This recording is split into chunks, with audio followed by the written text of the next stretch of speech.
Caroline Hyde. This is Bloomberg Technology. Coming up, JP Morgan CEO Jamie Dimon weighs in on the debate over visas for skilled workers. And US tech giants realize President Trump's changes to H-1B program might help them. Plus, Indian outsourcing companies sink as Trump bears down on tech visas, but India is still a big bet for US tech giants. We explain why. And add cash crunch to the list of LeEco's growing pains. We look into the Chinese tech conglomerate's long list of problems. First to our lead. The concerns continue over the latest H-1B visas guidelines. JP Morgan CEO Jamie Dimon weighed in on the debate, keeping highly skilled workers in the United States. Now, in his annual letter to shareholders, he explained that it is alarming that foreigners who obtain advanced degrees here cannot stay stateside. Quote, "We are forcing great talent overseas by not allowing these young people to build their dreams here," said Dimon.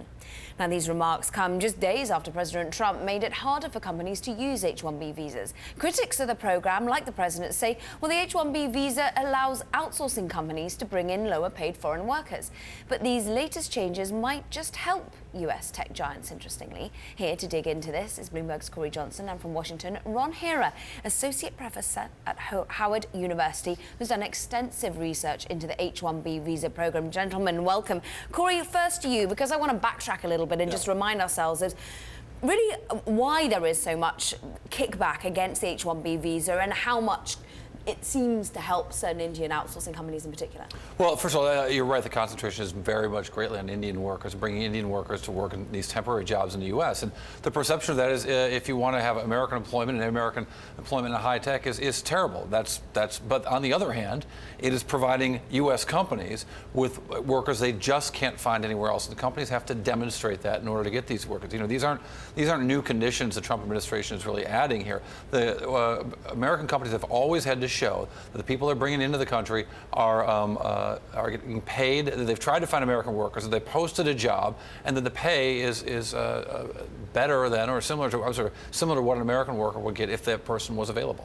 I mean, it seems as though the share price has reacted on the back of this. We've seen Tata Consultancy Services fall today. We saw Infosys fall today. I just want to jump into my Bloomberg here. If you go into the BTV graph library, 7468, type it in, Infosys, already in a world of pain, because as you'll see, since 2016, as we'll see just from the top of the peak in 2016, we've gone down about 10% in terms of the share price. Meanwhile, open interest, futures open interest, have been spiking to the highest since 2008 ahead of their earnings. This is really starting to show a bit of bearish sentiment, significant bearish sentiment, really riding in on the software maker in India. I want to bring in Ron Hira now, associate professor of Howard University. You have written long and at length and real with expertise about the outsourcing question. These moves that have been made to the H-1B visa, are they making it slightly tougher for the outsourcing companies in particular, or does it make it harder overall to bring in the talent that's necessary in the US? Well, I'd say a couple of things. One, really it's focused on enforcement, and as long as the firms are complying with the law, this really doesn't make any difference at all to those firms. So if they're violating the laws and the rules and the regulations, then they may be in trouble. If they're not, this is just an enforcement mechanism or measure. And I would unfortunately disagree with Corey Johnson's characterizations. In fact, you do not have to show that there's a shortage of American workers. You do not have to recruit American workers before hiring an H-1B. In fact, you could prefer H-1Bs over American workers and replace American workers with them. You can also legally pay them much less than a U.S. worker, as much as 40% less, and we have documented cases of this. And I'll agree that that's where the worst abuses have happened there, and they have, a lot of the outsourcing companies have been accused of this. And when you look at the list of the most used, the companies that use these the most, yes, you see Tata, and yes, you see Infosys, but you also see New Jersey's Cognizant is chief among the companies using these to bring in workers into the U.S. And at a cheaper price point, we've seen that there has been a slightly lower wage being offered because they are entry-level jobs. I want to take it out to Ron, because therefore, what would you propose could be done to change the H-1B that would mean that US companies, and indeed outsourcers, whoever needs the tech talent most here in the United States and are willing to pay for it, can get their hands on the right talent that they need, even if it is indeed necessary from abroad? Yeah, so absolutely the intent of the H-1B program is a good one, and that is to fill skills gaps when it's hard to find U.S. workers and to bring in and keep the best and brightest. So that rhetoric is correct, and that's a good thing. The problem is right now the rules are so loosely written that it's extraordinarily easy to bring in workers at much lower wages, and it's extraordinarily profitable. And so what you've got is you've got firms that are gaming the system that have essentially built their business model around cheaper H-1B workers. And it's quite easy to fix this. We know how to do it. We know what the problem is. It's basically you've got to raise those wage floors so that workers are being brought in not because they're cheaper, but because they are truly the best and brightest and have some skills that U.S. workers don't have. But can every entry-level engineer, programmer, who might be from the United States or indeed educated in the United States, really vindicate more than $100,000? I'm sorry, so $100,000 is sort of misreported about what those salaries are. The way the minimum salary works is it's based on the geographic location, the occupation, and the skill level. And so no one's talking about a minimum wage of $100,000. What we're really talking about is allocating the visas based on the highest wages. So that would be one way to do it. If you really want the best and brightest, they should be paid like the best and brightest. And if you want to allocate the 85,000 visas, do it based on the highest salaries. And then that would squeeze out the firms that are using it really for the cheapest labor. It would help the American economy. You'd be bringing in the best and brightest, and it would be a fairer system in a lot of ways. And it does seem, and Ron, you know more about this than just about anyone, it seems that it really is, there was a bifurcation the way that it's used, that there are a lot of companies, as I mentioned, Tata, Infosys, Cognizant, using it as body shops almost, and then you have companies who use it much less, but companies like Intel and Microsoft and Apple and Facebook and so on, who really seem to be looking for best and brightest. Is that a fair characterization? Well, I'm not sure I would characterize it that way. I think it's definitely, there's business models that an IBM and Accenture and Infosys, they all have the same kind of business model. And by the way, they're selling to JP Morgan. So it's a little bit disingenuous for Jamie Dimon to be talking about this when he knows that he's hiring these firms to basically undercut the U.S. market. But certainly some of the best and brightest are being brought in and they're being paid fair wages. The question is, how do we monitor that and make sure that all firms are doing this in that way? And targeting just outsourcing firms is the wrong way of making policy. You should make it so that no firm can pay low, cheap labor. All firms should be looking for U.S. workers first. And indeed, whether 85,000 cap will be reached soon, and we'll see whether perhaps making it slightly more stringent will make it easier for the likes of Intel and Microsoft to get their hands on the right sort of people going forward. Ron Hira, Associate Professor at Howard University, we thank you very much for your time live from Washington. Meanwhile, Bloomberg's Corey Johnson, expertise valued here as always. Now, as we mentioned, and as Ron was just mentioning there, JP Morgan CEO Jamie Dimon also weighed in on his annual letter to shareholders, and among the highlights, well, the bank spent more than $9.5 billion on technology last year. Bloomberg News reporter Laura Keller covers the big banks and joins us now from New York. $9.5 billion. Did we get a breakdown of exactly where this money's being put to work by Jamie Dimon? We did. I want to bring up my notes here really quickly for you, Caroline, because you did give us a breakdown on that $9.5 billion that was spent in 2016. I believe he had said something around $300 million or so for what he would refer to as fintech initiatives, so the sorts of things that do compete with startups. And I just want to mention too, it's just such an abrupt change from Jamie Dimon over, say, the last 2 years, because if you go back to his 2014 letter, he was saying there that we should be worried about Silicon Valley, that Silicon Valley is coming for the financial industry. Last year, he had a different tone, is much more optimistic. And this year, of course, part of his letter is spent touting the different initiatives that the bank does have going on the fintech front. I mean, absolutely fascinating. Into $3 billion on new initiatives, as is saying, $600 million being put into fintech companies in particular and ventures with them going forward. Laura, is there any idea how long this will be continued? You said, of course, in previous years he'd said that tech is coming for the financial giants. So is this sort of level of spending going to be continued? I mean, he didn't give any projections to say what he'll be spending next year, but he certainly looks at it as something that the bank needs to continue investing in. He's saying, look, if we don't have that investment, we're not going to be growing as quickly in the future. And he definitely considers the company to be, in part, a tech corporation. And, from that perspective, he couldn't possibly stop spending on on technical ventures. And neither can competitors out there as well. I want to draw our viewers' attention to the T-Live Go function that you can use on your Bloomberg, where Laura Keller and her colleagues write brilliant analysis when we get such reports as this. You can dig into Jamie Dimon's annual letter to JP Morgan shareholders, teaching us all of the key takeaways, as well as the updated numbers that we got. Laura Keller, thank you very much for your time today. Now, coming up, we give you a peek at a new index that could give startups seeking funding an upper hand. That's next. And a reminder that all episodes of Bloomberg Technology are now live streaming on Twitter. Check us out. It's at Bloomberg Tech TV, weekdays, 5 p.m. in New York, 2 p.m. right here in San Francisco. This is Bloomberg.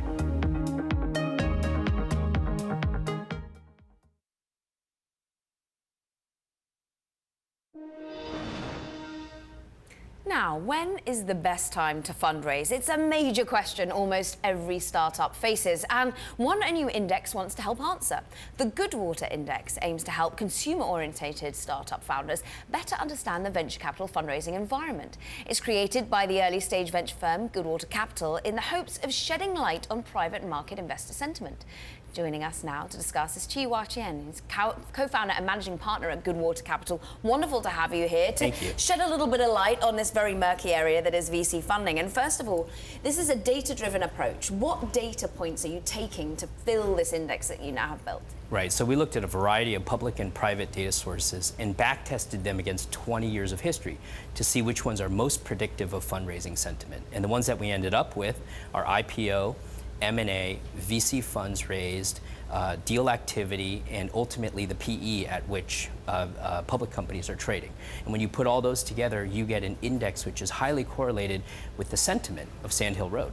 I mean, we at Bloomberg have a Bloomberg US Startups Barometer. I can show it on my Bloomberg right now when you type in B Startup Go, and it's showing that actually things are a lot better than they were 2012, 2013, but they're perhaps not at their peak that we saw back in July 2015 or even earlier at the end of 2016. Yeah. Are your funding statistics and barometer and index that you have built at Goodwater showing similar themes at the moment? Yeah, it's very similar. So we saw that the market peaked in 2014, continued through 2015, and then took a big dip from 2015 down into the end of 2016, a 30% drop. And why? Well, there were a number of factors. One, the market was overfunded, but specifically LinkedIn, by dropping 43% in one day when they guided lower, led to a chill in the startup funding market for about 3 quarters, and that had a huge impact. I see. What also fascinates me is the fact that this is very much aimed at consumer-orientated startups. Yes. Does this have no relevance to the B2B, to the enterprise startups out there? Yeah, we focused on consumer because that's what Goodwater does. We're consumer tech investors. But we do think it is generally indicative of the overall startup funding market because it's those same partnerships that are funding consumer companies and enterprise companies in many cases on Sand Hill Road. I think it's also interesting that you say you help bring recommendations when it comes to actually going out there and doing your startup funding, when it comes to terms, when it comes to due diligence you're going to be needed to do. Terms, are they in the hands at the moment of the VCs, or are they in the hands of the startups? We think right now it's balanced. So we have a 4-level scale, and right now it's go for it, which means that it's a healthy market. It's not a bubble. It's a healthy market, and terms are balanced. And this is something that we observed in 2016 was a real problem because companies that had raised money in 2014 or 2015 thought it's so easy to raise money, no problem. And I've grown 4 or 6x since the last time I raised money. But the market dropped by 30%. Yeah. So think about it, if you were a public market investor, if the Dow dropped by 30%, you would have your hair on fire. You would think it's a completely different ballgame for investing. And that's what we're trying to educate entrepreneurs on, is in a shifting market, the terms and the timing are going to change a lot. And the players, because we've seen more entrants wanting to come into later stage funding, the big institutional players. How has that changed all the landscape? So during 2014 and 2015, you definitely saw that. You saw a lot of foreign money, you saw hedge funds, you saw public market investors shifting into the market. And in 2016, they all cycled out, which led to a cooling trend as well. And it led to a lot of challenging financings that were, some of which were widely reported for growth stage companies. So if I'm looking at your particular funding index, would I also be gauging any sort of global sentiment here? Because we are seeing companies going to Chinese investors and European investors. Yours is very much a US-based one. That's correct. Our data is US-based. If you were to look at The world ex-China, we think it's highly correlated to that sentiment because a lot of global companies come to Silicon Valley to get funded. China is really its own beast. It has a very healthy funding ecosystem, has a very vibrant venture capital market, and those trends don't necessarily correlate highly with what's going on in the US. So Chi-Hua, I'm a startup. I'm coming to you at Goodwater, looking not only for your expertise as when to go to raise funding, but if I wanted money from you as well. What would I be saying to you right here, right now, what would you think the VC market wants to see out of the startup community right now? Is it revenue? Is it proven revenue? Is it cost discipline in some way? So we have a specific recommendation, which is that you want good growth, but a reasonable business model. Because the period of time when things that were just growing quickly with no business model, that has really cooled. That was 2014, 2015. Investors now are looking for some sort of proof that a company can make money and make money at scale. Seems only necessary, really, doesn't it? Wonderful to have you here. Thank you so much for talking us through it. And I'm sure many people will be getting their teeth into this particular index that Goodwater have created. Goodwater Capital co-founder and managing partner Chi-Hua Chien joining us. Now, coming up, US stocks are in tight trading range, but there are some standouts making big moves in the tech sector. We'll have the details next. And a feature we'd like to bring you to your attention is our interactive TV function. You can find it at TV Go on the Bloomberg. You'll not only be able to watch us live, but also see previous interviews from Bloomberg coverage around the globe and dive into any of the securities like that startup barometer we used on Bloomberg Functions. You can, of course, have this for only the Bloomberg subscribers, though, I'm afraid. Check it out at TV Go. This is Bloomberg.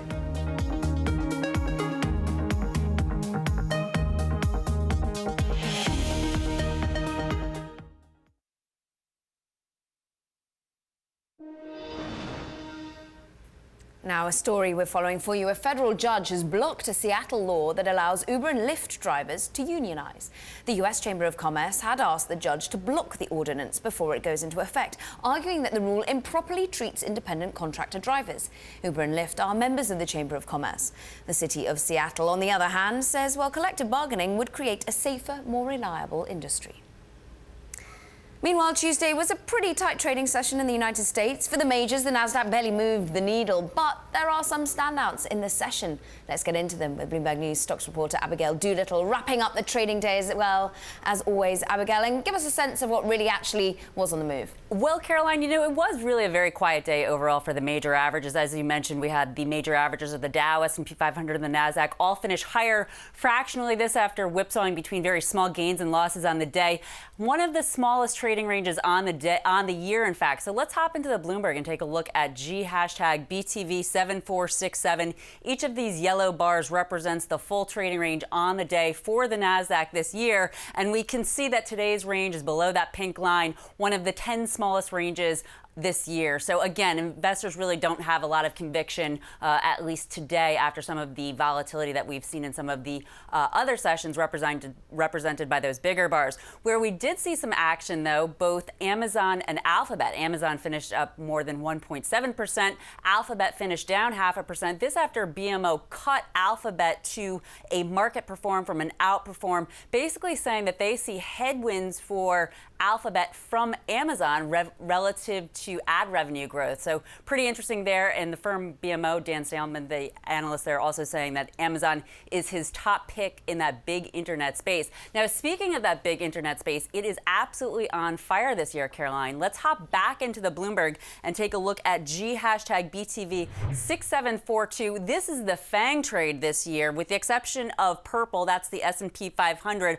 All these other stocks are Facebook, Amazon, Netflix, and Alphabet. And in that order, really, too. Up top in yellow, we have Facebook. In blue is Amazon, up 20%. Netflix, up about 17.5%. And then Alphabet, up the least, up about 7.8%, but still outpacing the S&P 500. So even with this cut today and also the ad issues that Alphabet has had more recently around YouTube, although coming up with a solution, those shares are still outpacing the S&P 500 in the year. And again, this FANG trade, Caroline, alive and well once again. Certainly is. I mean, we'll have to keep on calling it FANG, even though they have rechanged themselves to Alphabet. How dare they mess with our acronyms. But give us a sense also of Monday, of course, taking it back. It was a big story that the Apple suppliers were under pressure after we saw that huge move for imagination technology in the UK. But Tuesday, did we get a feel that any of that was still being wrung out a bit?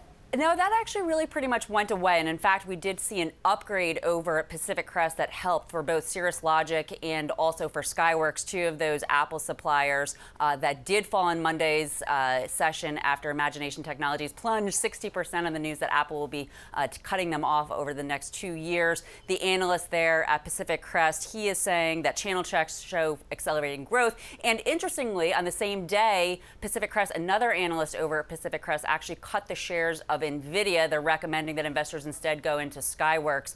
That stock, NVIDIA, down sharply on the day, down about 7%. So lots of movement once again for the chip stocks. And overall, Caroline, the SOX, or that semiconductor index, was down about 0.5%, certainly outpacing a bigger move, I should say, than the overall small gains for the NASDAQ overall, Caroline. Great roundup of all US moves by Bloomberg News stocks reporter Abigail Doolittle. Thank you very much indeed. Now coming up, US tech giants are looking to gain ground in India. But is it a bit too little too late? We are going to continue our coverage of the tech landscape in the country next. This is Bloomberg.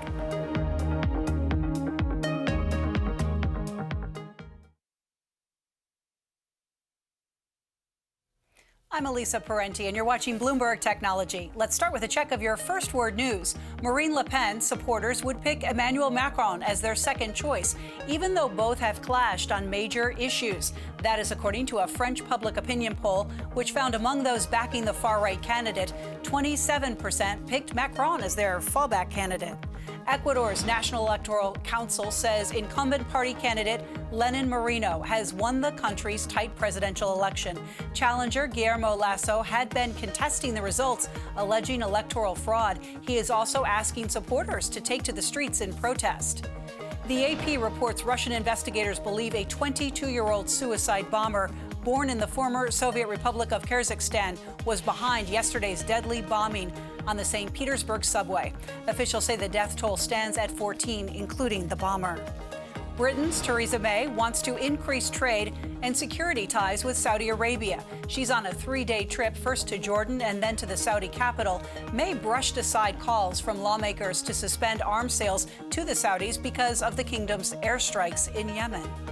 U.S. Homeland Security Chief John Kelly says arrests of people illegally entering the U.S. across the Mexican border plummeted last month. Kelly says fewer than 12,500 people were caught. That compares with more than 58,000 he says were detained in February. That is the lowest monthly figure in at least 17 years. Global news 24 hours a day, powered by more than 2,600 journalists and analysts in more than 120 countries. I'm Elisa Parenti, and this is Bloomberg. It's just after 5:30 p.m. Tuesday here in New York, 7:30 Wednesday morning in Sydney. I'm joined by Bloomberg's Paul Allen with a look at the markets. Paul, good morning. Good morning. We're a little under 2.5 hours away from the open here on the ASX, and futures pointing up. It's looking quite positive, up about 1/3% right now. The Aussie dollar slipped back a little on Tuesday. This is after the Reserve Bank of Australia issued its statement when it held the country's cash rate at that record low 1.5%. The RBA Governor Philip Lowe gave a speech later that night in which he had a few things to say about lending practices at the banks, particularly the number of interest-only loans going to housing investors. Over in Japan, Nikkei futures are looking kind of mixed, and it might be worth keeping an eye on China Southern's Hong Kong listed shares. China Southern holding a press conference today. We may learn a little more about the American Airlines stake and also the good earnings, the good profit that China Southern reported last week. That's just some of what we're watching around the region today. I'm Paul Allen in Sydney. More from Bloomberg Technology next.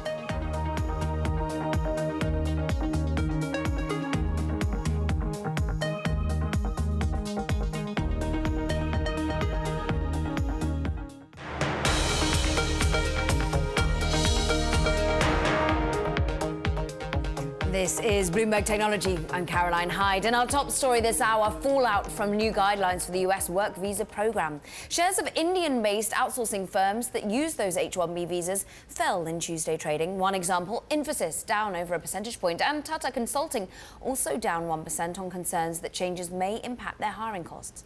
Now, while some of the biggest Indian tech companies are under pressure, US tech giants are still eager to get into the market. Joining us now is Brian Neider, partner at LeadEdge Capital. LeadEdge is a multi-stage growth equity firm that manages over $1 billion in assets globally. Brian, welcome to the program.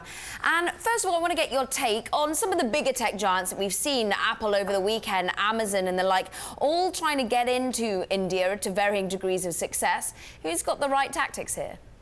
Yeah, look, I think that there's a lot of companies trying to make their way into India, and I think that over the last couple of years, you've seen a little bit of a decline in the venture capital markets in India, meaning that a lot of the financial players are pulling back slightly because of things like cash burn. That being said, some of the larger players that are larger global companies, like the Amazons, Apples, and Ubers of the world, are making their way into India. And the reason I think that they can do that is because their time frames are extremely long. So a lot of these companies don't have a 2, 3, 5-year time frame. In fact, they have a 10 or 20-year multi-decade type time frame.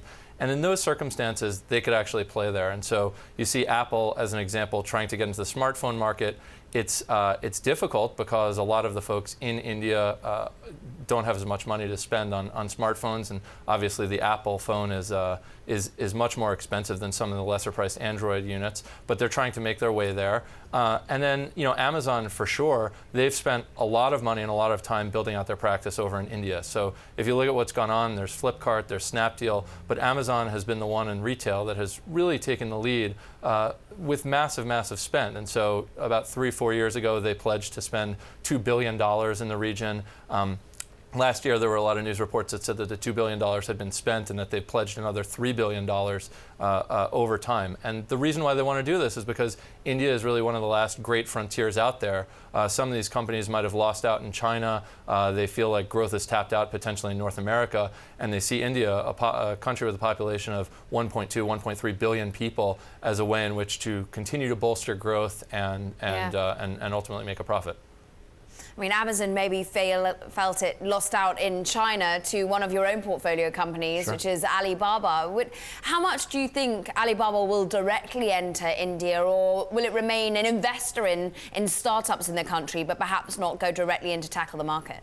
Yeah, that's a good question. I think that so far they've spent their time and their capital as becoming an investor there. They made an investment a couple of years ago in Snapdeal, which I think is one of the main competitors in the online retail market over there over the last several years. They also made an investment over the last few years in a company called Paytm, which is a payments platform. And so I think that, and Paytm, by the way, is rumored to be getting into e-commerce. And so I think that from our perspective, most likely they're moving in as an investor, and as the market continues to mature, I think that potentially they could move in as an independent entity. It's not something I would rule out, but it's unclear at this point that they'd be anything more than just an investor, given that that's where they've played so far. And of course, you mentioned Uber before, another company that you play heavily with as well. Sure. Have they been taking the right tactics in India? Because in many ways they've gone against some of their usual playbook, and they've been accepting cash and the like. Do you have to bend some of your rules to be able to make things work in India? I think that the market there is just incredibly different, and if you look at the wealth of the people there and how they pay for things and what the logistics systems are like, it's very different than what we know in the United States or in Western Europe, which is that so much is done in a cash-based society. And so a lot of the folks there, you look and you say, look, they have 1.2 billion people, many of them must have credit cards. That's not the case. And so Uber needs to adapt to their local geographies in certain circumstances, and India certainly is one of them, where they have to look themselves in the eyes and say, okay, look, maybe we have to deviate a little bit from our typical playbook, but that's okay because the prize at the end is large enough for us to want to capture. And so I think that what they're doing there seems to make a lot of sense in terms of bending what they would normally do to do things like taking cash. Yeah. But the price for you in India, you obviously have portfolio companies that have exposure to it, but you haven't actually delved in hook, line and sinker into the Indian market, unlike the likes of Sequoia and Nexus, who we spoke to yesterday. Why not? Sure. We've spent a lot of time in India and have traveled there extensively and spent time with a lot of entrepreneurs. I think that ultimately we as a firm have made global investments quite a bit. So we've invested in Asia, certainly in China. Alibaba's our largest investment that we've ever made. We've invested in South America. We've invested in all throughout Europe. Our concern about India was a couplefold. Number one was just the dispersion of wealth there. And so you've seen a lot of businesses. I saw you talking earlier about some of the IT outsourcing businesses. Some of these are very, very large businesses, obviously, that serve the rest of the world. But when you look inward in India and you look at companies that are serving the consumers and the constituency of that country, you have to look and say, okay, well, what is the wealth effect there? How wealthy are the people that will actually be buying goods and services within India? And when you look at that, it's a little bit misleading because in some circumstances you look and you say, gosh, there's 1.2 billion people like we spoke about before. On the other hand, when you look at sort of gross national income per capita and you take the total income of the country and you divide it by the number of people, you're talking about that the average income for a person in India is something like $1,500. And the average income in the United States, as an example, is about $54,000. The average income in China is like $8,000. And so when you look at those numbers, you say, how is there material spending capacity for all of these billion people?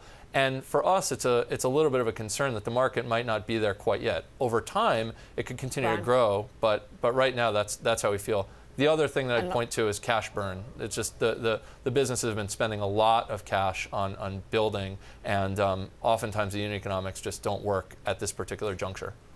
Brian Neider, great expertise on India, partner at Lead Edge Capital. We thank you for your time today. Now coming up, AOL CEO Tim Armstrong on what his company will look like once the merger between Verizon and Yahoo is finalized, and details on that newly announced division called Oath. This is Bloomberg.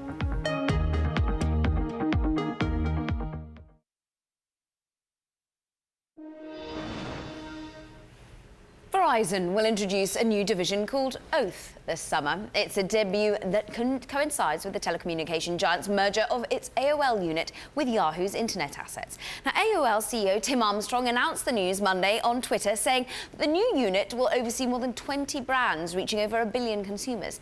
He touted the launch on Bloomberg Daybreak Americas.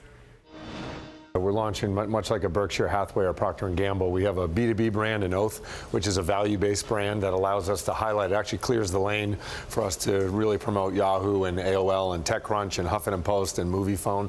So it's really a values-based brand. It's long-term.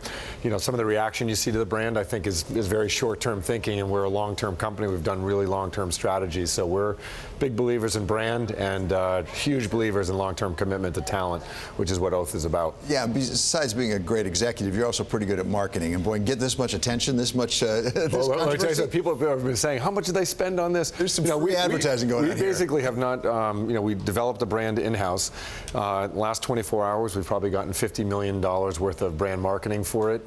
So when we go to launch our brand campaigns for Yahoo and AOL, those things will be free and clear. So it's turned out to be, even though it got leaked, it's turned out to be a huge benefit for us. So apart from the branding and the marketing, how's it going? I mean, exactly how is this merger going to work as you internalize Yahoo? And the main question I always ask is, can you run up against your old shop of Google and Facebook? Because really, somebody's going to have to take them on at some point. Right. So I would say this, David, is, first let me start with Verizon. Verizon has a long-term strategy in the media space. Overall, we were the first acquisition they did. Yahoo is the next one. So we're going to touch over 1 billion consumers. I think we're in a very good position to launch what I would say the largest house of trusted brands in the digital space. Google and Facebook and Amazon are all partners of ours. Overall, we're focusing on the business model side on brand advertising. I've done advertising for 20 years. I was at Google for 10 years. I see an open lane and space in the brand advertising space, and that's where we're going. Is Marissa Meyer going there with you? So we are, right now, the executive team is Marissa, plus me, plus both sides of the executive team, planning all the executive outcomes that will come in terms of leadership, which we'll announce during Q2. So I would just repeat what Marissa said and what I've said before is that Marissa will stay through the next phase, and the next phase of the business will be a mixture of the two executive teams together. So I would look for more information in Q2 around that. That was AOL CEO Tim Armstrong. Oath, it seems, all PR is good PR. Now, sticking with the web, President Trump has rescinded a rule that requires internet service providers to ask their subscribers permission before using their web browsing history for marketing. Now, I spoke earlier with Tim Berners-Lee, the founder of the World Wide Web, of course, and asked, well, what his thoughts were on the signing of this new bill. I think it's a step in a very bad direction. I think it's a step in a disgusting direction, in fact. And I think it really suggests a lack of appreciation of the core values, which are core, the international values, the human values, they're core American values, they're core Republican values too. So it's a bizarre way to go. In fact, it is just a step. It's a sort of an indication of a direction. Because some of the reaction to this, of course, was that the internet service providers, the likes of AT&T, perhaps were being unfairly treated when the internet juggernauts such as Google and Facebook, ruled overseen by the FTC, are allowed to use our data, perhaps without getting us completely to sign away the agreement to that. Do you think that some of the internet giants should have to go through more rigorous testing when it comes to use of our data, or is that the quid pro quo to having free services?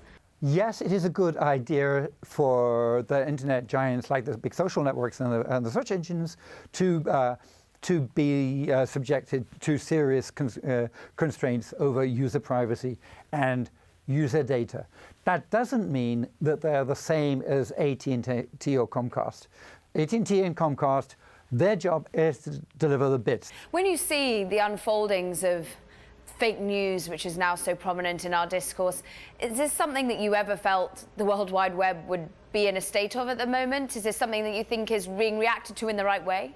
Well, I have to say that 2016 really changed my attitude. So for 25 years since the web started, I'd assumed that those of us who do things with the web and the internet just tend to make sure that the internet is a platform, an open platform. The web is another platform built on top of that. It should be solid, it should be neutral, and then if you give humanity a good, open, solid, non-discriminatory platform, then humanity will go ahead and do good things. And look, we kept it open, we got lots of innovation, and we got Wikipedia. And we got OpenStreetMap, and we got all kinds of great things. But then 2016, I think actually it's not sufficient to just leave it open and let whatever happens on the social networks happen. So I think that now, we have to look at the social networks, and people who build the social networks have to look at them and think about the effect that they are having, the emergent effect that they are having on humanity. Where does the World Wide Web go from here now with the rise of artificial intelligence? We are now using devices at home. You talked about, of course, Internet of Things. We're talking and using voice search now. Where do you think we can see the World Wide Web progress to? In a way, I've always said that the next thing around the corner, it's really important that those of us who work on the current technology can't even imagine what's going to come. So to a certain extent, that's the case with artificial intelligence. I think there are some things which like driverless cars will be really valuable. The moment they become safer than people driving, then that will have a massive effect.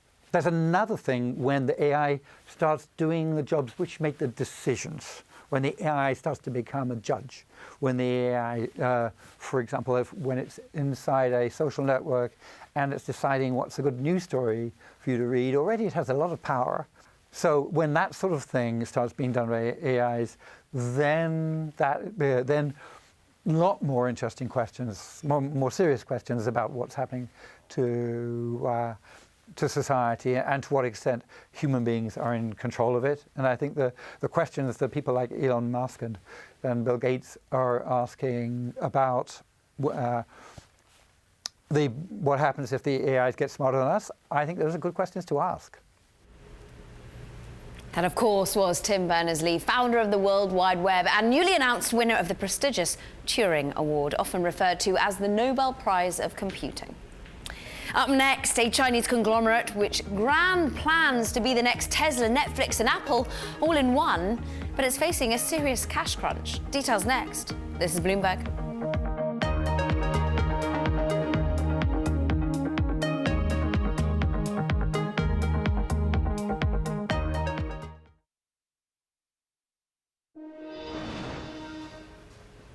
Now, Mercedes-Benz parent company Daimler and Bosch are teaming up. The world's largest luxury car maker, of course Mercedes-Benz owner, and the biggest auto component producer, Bosch, want to put driverless taxis on the streets of the United States and in Germany within 6 years. The pact between the two forms a powerful counterweight to new auto industry players like ride-hailing giants Uber and Didi, which are also working on self-driving vehicles. Now, a cash crunch at the Chinese tech conglomerate LeEco continues. According to people familiar with the matter, the company delayed paying its US employees this month. It's the latest sign that billionaire Jia Yuting may have overreached in his plan to create a US foothold for the internet media empire. Bloomberg technology reporter Selena Wang was first to report the story and joins us now from New York. I urge all our viewers to go to the Bloomberg.com and read it. It's a great piece, Selena. And this is a man, a billionaire, who wanted a media and an internet empire to outdo Baidu and Alibaba, and it looks like he's having a few problems. This has been really fascinating company to track. I attended their grand unveiling just in October about their huge U.S. strategy. They bought this enormous plot of land in Silicon Valley. They said they were going to hire more than 10,000 employees. And now this, month after month, we've seen a severe cash crunch. We've seen suppliers actually allege that they missed payments. We've seen them be stripped of sports broadcasting rights. This is really a story of a company that went too far, too fast. And sources have been telling me that this has stoked a lot of frustration with the U.S. employees. There were a lot of promises that weren't actually given, and delaying payroll for employees is always a very bad sign. And though the company told employees that this was due to troubles getting money out of China, a lot of my sources tell me that they believe there were a lot of other issues involved here as well. I mean, the company has responded saying actually that the payment wasn't missed, but I mean, you know differently. And indeed, what therefore do we think in terms of the high-level employees they had managed to lure over from big tech giants such as Samsung in the US, and now they seem to be looking for the exit? Definitely. I mean, they hired a number of very high-profile executives from Qualcomm, from Samsung, and 2 of the 4 main executives they've hired have actually left, all within the span of less than a year. He also has this other division called Faraday Futures. It's another one of his big ventures in electric vehicles. And that part of the companies has seen significant turnover, especially in their U.S. finance team. Most of them actually left at the end of last year. They've started to rehire some folks to that team. But sources tell me that it was very frustrating for them because at the end of the last year, they told the CEO, Jia Yuting, we can't keep on spending and spending. And he said, keep on going. The money will keep on coming. And obviously it didn't. So that also stoked a lot of frustration, which caused a lot of turnover. Yeah, they seem to be claiming that they're beefing that team back up, and certainly in the finance side of things, making a key hire from a bank. I mean, what can we actually begin to believe here? And really, should we be looking also at the money that they have managed to bring in? Because they did try and get some cash to come from Sunak, didn't they? YT, another name that the CEO goes by, he is very good at fundraising money. He's been able to continually raise money. As you mentioned, he recently got this large over $2 billion lifeline from Sunak, and that really is supposed to help alleviate some of these problems.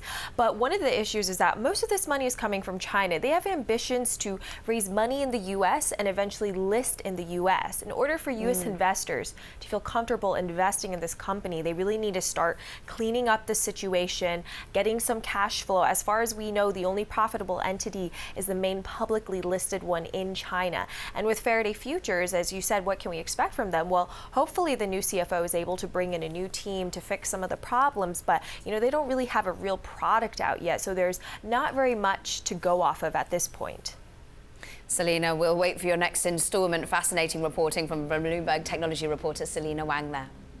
Now that does it for this edition of Bloomberg Technology. Wednesday, we speak to Brian Taylor, partner at TPG Capital, for an exclusive interview about Intel spinning out its cybersecurity vendor, McAfee. That's all for now, though, and this is Bloomberg.